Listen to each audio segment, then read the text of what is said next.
India में every minute 18 से 19 लोगों की जान जाती है और हर 3 मिनट पे एक लोगों की जान एक्सीडेंट के कारण जाती है। यानी जब तक आप ये वीडियो देख रहे होंगे, इंडिया में टोटल करीब करीब 250-300 आदमी की जान जा चुकी होगी। उसके बाद भी मैक्सिमम लोगों के पास ना तो लाइफ इंश्योरेंस पॉलिसी है, ना ही टर्म प्लान है। तो जो चीज़ें होने वाली है, जिसके बारे में हम लोग जान रहे हैं, उसको रोका नहीं जा सकता है। बट उसके लिए हम लोग प्रिपेयर कर सकते हैं। लेकिन मैं आज ये क्यों आपको बोल रहा हूँ? क्योंकि आज के इस वीडियो में हम लोग बात करने वाले हैं टर्म प्लान के ऊपर। तो अगर आप चाहते हैं कि आपका फैमिली सेफ हो, अगर आप केयर करते हैं, तो ये वीडियो पूरा देखिए, क्योंकि आज के इस वीडियो में हम लोग टोटल 12 क्वेश्चंस के ऊपर बात करेंगे जो डेली बेसिस पे लोग हमसे पूछते हैं, और अंत में ये भी बताएंगे कि क्या कॉमन मिस्टेक्स लोग करते हैं जो आपको नहीं करना है। तो वीडियो को पूरा देखना। Hello everyone, this is Kamlesh Rana. Welcome you all in your channel good luck finance. So पहला क्वेश्चन कि ये टर्म प्लान होता क्या है। तो आप एक यूँ समझिए कि टर्म प्लान एक तरह का कॉन्ट्रैक्ट है हमारे और इंश्योरेंस कंपनी के बीच में। हम उसको ये बोलते हैं कि हम तुम्हें हर महीने 1000 रुपया देंगे प्रीमियम, और ये 65 साल तक देंगे या 70 साल तक, जब तक लेना है। और बदले में अगर मुझे कुछ हो गया तो तुम मुझे 1 करोड़ रुपया दोगे या 2 करोड़ रुपया दोगे, जितना का आप सम इंश्योर्ड लेना चाहते हैं। क्वेश्चन नंबर 2 कि हमें टर्म प्लान क्यों लेना चाहिए। इंडिया में जनरली काम करने वाले लोग एक आदमी, दो आदमी होता है एक परिवार में, लेकिन उस परिवार में बाकी लोगों का परवरिश उसी एक या दो आदमी की इनकम से होता है। जब तक वो आदमी काम कर रहा है, जब तक इनकम आ रही है, तब तक तो परवरिश एज इट इज चलता रहेगा, तब तक जरूरतें पूरा हो रहा है, तब तक शौक पूरा हो रहे, तब तक पढ़ाई चल रहा है, सपने भी पूरे हो रहे हैं। लेकिन तब क्या, जिस दिन वो व्यक्ति नहीं रहेंगे, तब उनकी जरूरतों को पूरा कौन करेगा, तब उनके सपनों को पूरा कौन करेगा, तब ये फाइनेंशियल बर्डन का सॉल्यूशन कैसे होगा।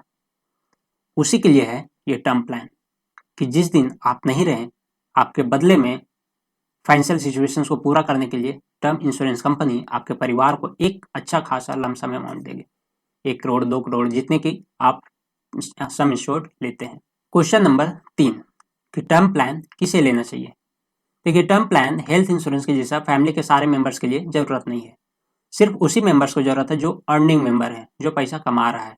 आप पैसा कमा रहे हैं और आपके ऊपर कोई फैमिली रिस्पॉन्सिबिलिटी है, या आप शादी करने वाले हैं, या आप कर चुके हैं, तो आपके पास फैमिली रिस्पॉन्सिबिलिटी होगा। आपको बच्चों का टेक केयर करना है, उनकी शादी वगैरह, कोई जो हायर स्टडीज है वो अभी पूरा नहीं हुआ है, उसके बाद आपको फैमिली का टेक केयर करना है। उस केस में, यानी कोई भी आपके पास अगर फाइनेंशियल रिस्पॉन्सिबिलिटी है, आपने कोई बड़ा लोन लेकर के रखा है, उस केस में आपको जरूर से जरूर टर्म प्लान लेना चाहिए। क्वेश्चन नंबर 4, टर्म प्लान कब लेना चाहिए। आपको जब इसके बारे में पता चल रहा है, जितनी जल्दी से जल्दी हो सके ले लेना चाहिए, क्योंकि एज के साथ साथ में हमारे शरीर में प्रॉब्लम आना शुरू हो जाता है, और उस केस में जब मेडिकल टेस्ट होता है तो हमारे पास अगर कोई वैसा डिजीज आ गया तो हमें टर्म प्लान नहीं मिलता है। दूसरा बेनिफिट्स कि टर्म प्लान में हमारा प्रीमियम फिक्स हो जाता है। जो आज प्रीमियम हम इस मंथ में देंगे, वही एज इट इज प्रीमियम मेरा चलेगा जब तक, जिस एज तक का हम लेंगे पॉलिसी।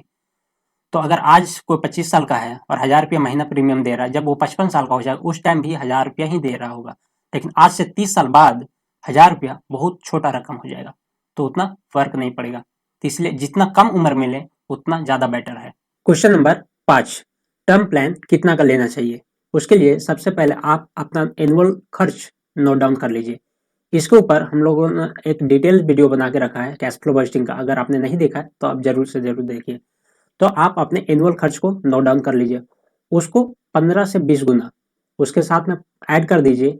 आप अपना कोई जो बड़ा रिस्पॉन्सिबिलिटी है, जैसे बच्चों का हायर स्टडी, बच्चों की शादी एक्सेट्रा, उसके साथ में आपने जो एक लोन लेकर के रखा, उस लोन अकाउंट, उसके साथ में आप माइनस कीजिए आपका जो भी लिक्विड एसेट्स है, जैसे cash, gold, shares, mutual fund, ये। उसके बाद जो टोटल अमाउंट आता है उतना का आपका कवरेज होना चाहिए।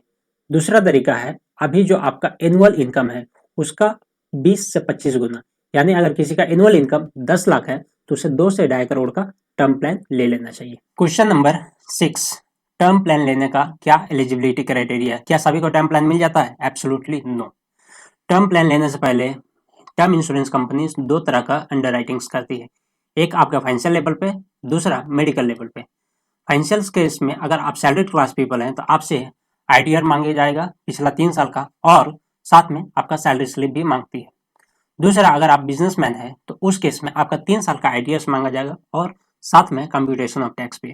फाइनेंशियल लेवल पे ये 2 चीज़ें आपसे पूछा जाता है। मेडिकल केस में आपसे सारा डिटेल्स लिया जाएगा। आपका अभी करंट आपका हेल्थ चेकअप होगा, आपका बॉडी में किस तरह का सिचुएशंस है, कितने हेल्दी हैं, नहीं है, कोई ऑपरेशंस हुआ है लेटेस्ट में या नहीं हुआ है, आप ड्रिंक करते हैं या नहीं, ड्रिंक करते हैं तो कितना ड्रिंक करते हैं, स्मोकिंग करते हैं या नहीं।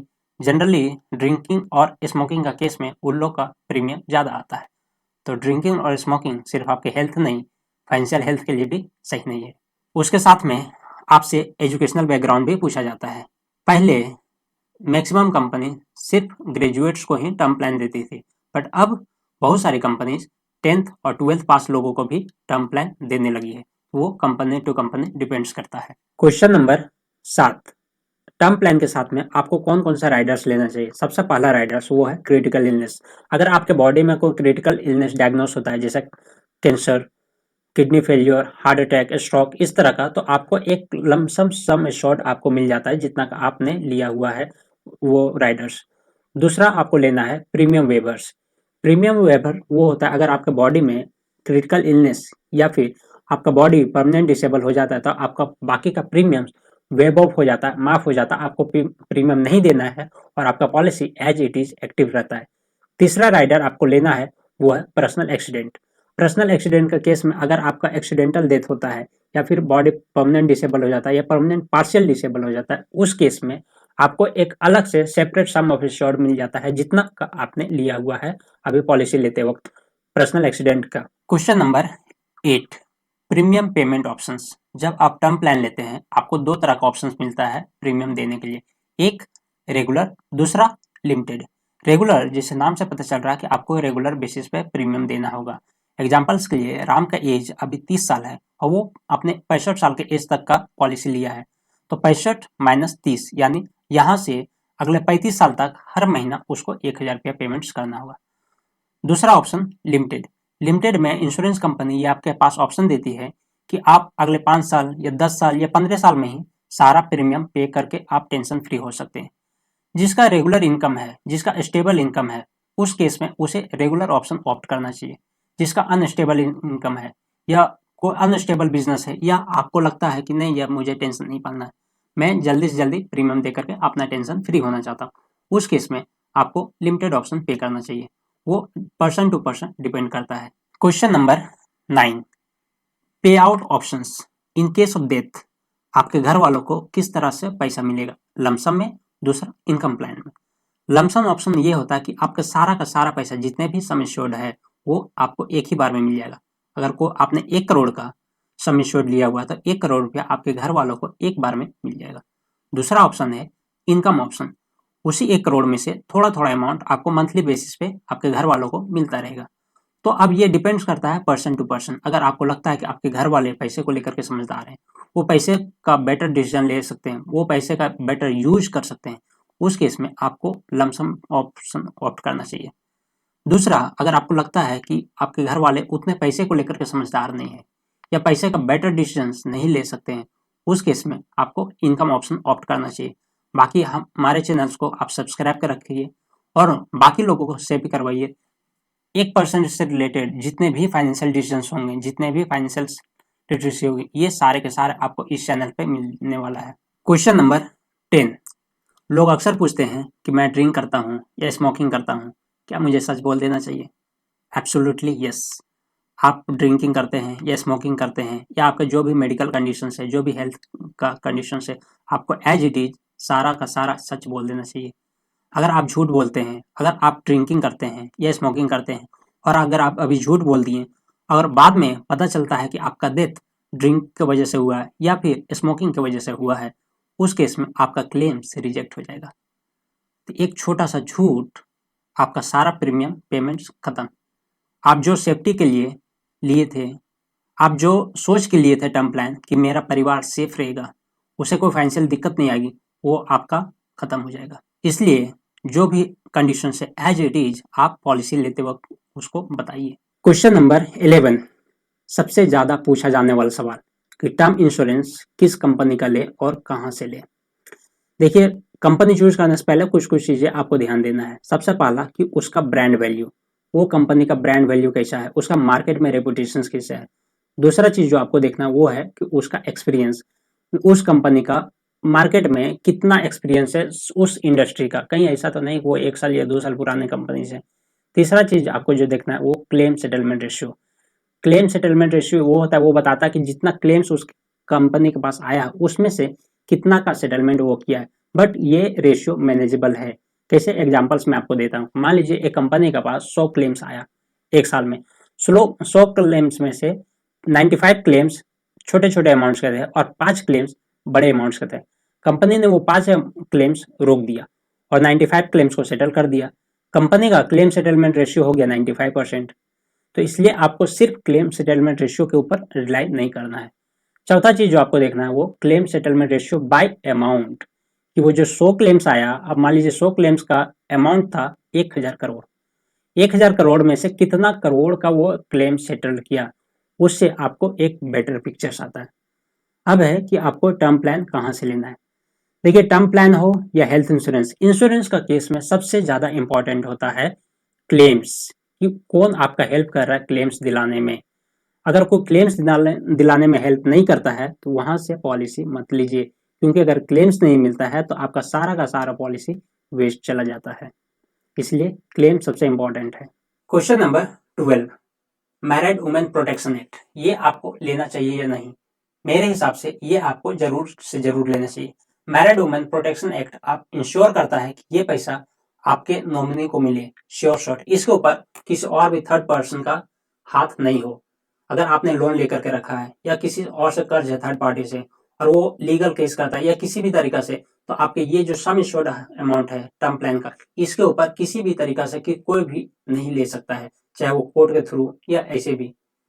तो मैरिड वुमेन प्रोटेक्शन एक्ट आपको जरूर ऑप्ट करना चाहिए। इसके लिए कोई खर्च नहीं, और ये ऑप्शन सिर्फ आप जब पॉलिसी ले रहे उसी वक्त ऑप्ट कर सकते हैं, उसके बाद आप नहीं कर सकते हैं। एक कॉमन मिस्टेक्स जो ज्यादातर लोग करते हैं, देखने में बहुत छोटा है बट इसका इम्पैक्ट बहुत बड़ा है। वो पॉलिसी तो ले लेते हैं लेकिन अपने घर वालों को नहीं बताते इसके बारे में। आज भी 1.5 लाख करोड़ से ज्यादा अमाउंट अनक्लेम्ड पड़ा हुआ है, क्योंकि उनके घर वालों को पता ही नहीं था कि उसके पास पॉलिसी लिया हुआ है और वो उस पैसे को क्लेम कर ही नहीं पाए।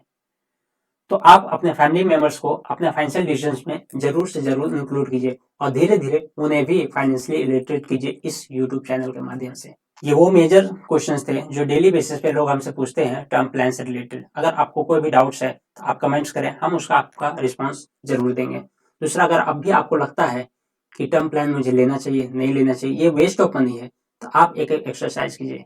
आप सोचिए कि क्या होगा अगर कल का दिन आप नहीं रहते हैं। वो कौन से लोग हैं जो आपको परिवार का फाइनेंशियली तरीका से हेल्प करने वाले, 5 नाम आप लिखिए। मैं चैलेंज देता हूँ आपको 5 नाम नहीं मिलेंगे। इसलिए जल्द से जल्द अपने लिए एक टर्म प्लान लीजिए और वीडियो को शेयर करें, चैनल को सब्सक्राइब कीजिए। आपने अपना कीमती वक्त दिया इसके लिए बहुत बहुत धन्यवाद। नमस्कार, जय हिंद।